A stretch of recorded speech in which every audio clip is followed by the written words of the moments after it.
Hi, my name is Abby. I'm with the SPCA of Texas, and I'm going to show you guys how to bottle feed a kitten today. This video is going to explain to you some tips, tricks, and some information for you guys going into foster care. Our kittens range from anywhere from a couple days to 7 weeks when they're just about 2 pounds and ready to be spayed and neutered. We really rely on fosters with our kittens because the shelter environment is not a good environment for kittens that are still building their immunity. So with this foster care program, we hope to inform you guys and really give you the confidence to take care of these bottle babies. So I'm going to be showing you guys some essential things that you guys will need. Thankfully, for the SPCA of Texas, we're able to supply most of these items to you guys while you're doing your first bottle babies. The first is our KMR kitten formula. This is the brand that we use, and it is vet recommended. So they come in huge tubs like this. It's a formula mixture of 2 parts water to 1 part formula. They have a great little scooper that you guys can use for this. I really like to use the blender bottles. These make the formula super smooth. You really want to make sure that you're not having any lumps in your formula, and this little ball really helps with mixing the formula. I usually mix formula for the whole day in these bottles, that way I can just easily transfer it to our little bottles. Some other supplies that you'll want to have is some Pedialyte, just for the dehydrated babies that we have. When they're first going on to formula, sometimes they can get dehydrated, so this is a great thing to have on hand. NutriCal is also a really great item to have. This has all the nutrients they need. It's a little sticky. I usually just put it on my finger and dab it on their mouths.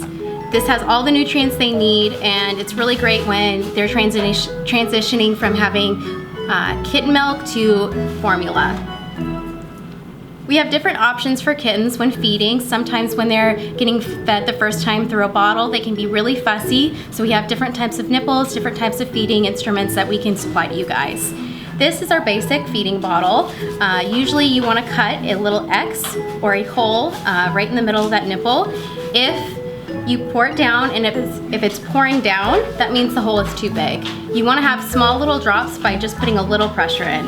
I can show you with this pre-cut one right here. So this is what you want to see. We also have syringes. These are for our little fussy guys that aren't really taking to the bottle. You can also put Miracle nipples, which is already a pre-cut nipple. They're really great with your fussy kittens. You really want to use the syringe with the Miracle nipple. There's different shapes, different kinds of nipples that you can put on these bottles and these syringes, and I really recommend getting a variety of them when you're first feeding your kittens. So now I'm going to show you how to mix your formula. Most standard kitten formulas, especially the KMR that we used here at the shelter, is a 2-to-1 mixture. So it's 1 part formula to 2 parts water. So I'm just going to put a couple scoops in here.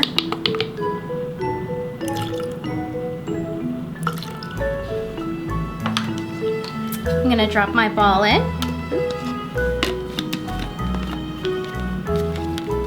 Secure it tight. And shake to make sure that there's no lumps. So now I'm going to be showing you how to warm your bottle. Warming bottles is super easy, and it takes just a couple minutes. So what I have here, I just microwave some water. When I'm in the office, I usually just take one of these cups, put it in the microwave for about a minute until it's hot. So you don't want it boiling or steaming, just hot enough to where you're going to be able to warm your bottle. When I'm at home, I have like a little portable kettle that I have, and I can just plug it in, get it hot enough to warm my bottle, and I pour it in like a mug. Usually just want to sit your bottle right in there, and I usually wait about a minute. So once your bottle is hot, you're just going to take it out of the water.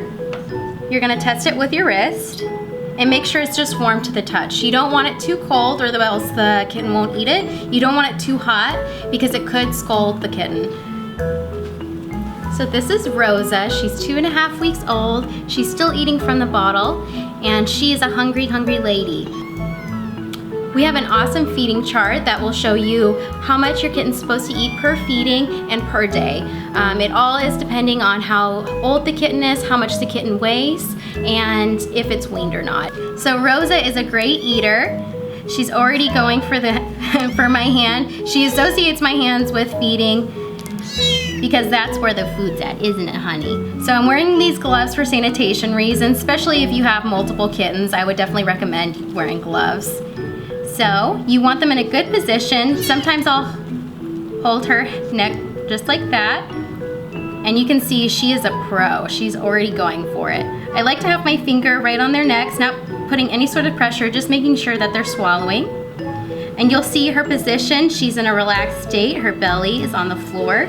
You definitely do not want to feed them like a baby, putting them on their backs. That can result in aspiration of the milk. You can see she's totally relaxed. She has a great latch. You can see that by her little wiggly ears. And you can see bubbles coming from the bottle. So when you're feeding, you always want to make sure you know how much milk you had when starting. You want to make sure your kittens are not overeating. That can result in diarrhea, bloat, or constipation. So I'm just going to take the nipple away from her. She's a super hungry little lady, but I just want to make sure I'm not overfeeding her.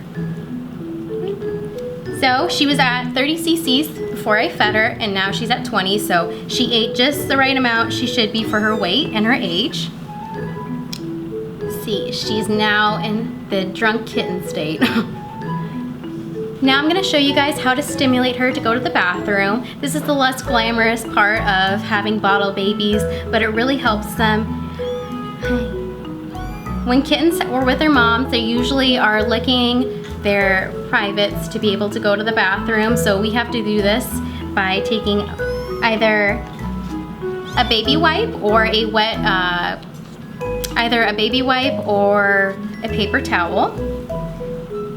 Sometimes I put them on their bellies and you'll just wipe. I usually do short little stroking motions so it simulates when the mom was licking them. As you can see, she's a girl, so her pee is kind of like dribbling down. When it's a boy, just like normal boys, it'll shoot up. The urine will. So she has a lot of pee, so I'm just gonna change out the baby wipe. You wanna stimulate for urination every time you feed. Now with defecating, they usually only go about once a day, sometimes twice a day. And you really want to make sure that their poop is not too firm but not too loose. Sometimes it's a yellower color, so I don't want you guys to be alarmed when you see that. And it looks like she's all done. No poop or anything. I usually like to wipe them down, especially with my messy eaters if they have formula around their mouths. That way it doesn't dry up. And I usually do like short little strokes motions so it reminds them of their mother. Ooh. She's not happy. She's definitely ready for her nap. Thank you guys so much for watching. If you have any questions or are interested in a foster, especially bottle babies, please contact our foster department at the SPCA of Texas.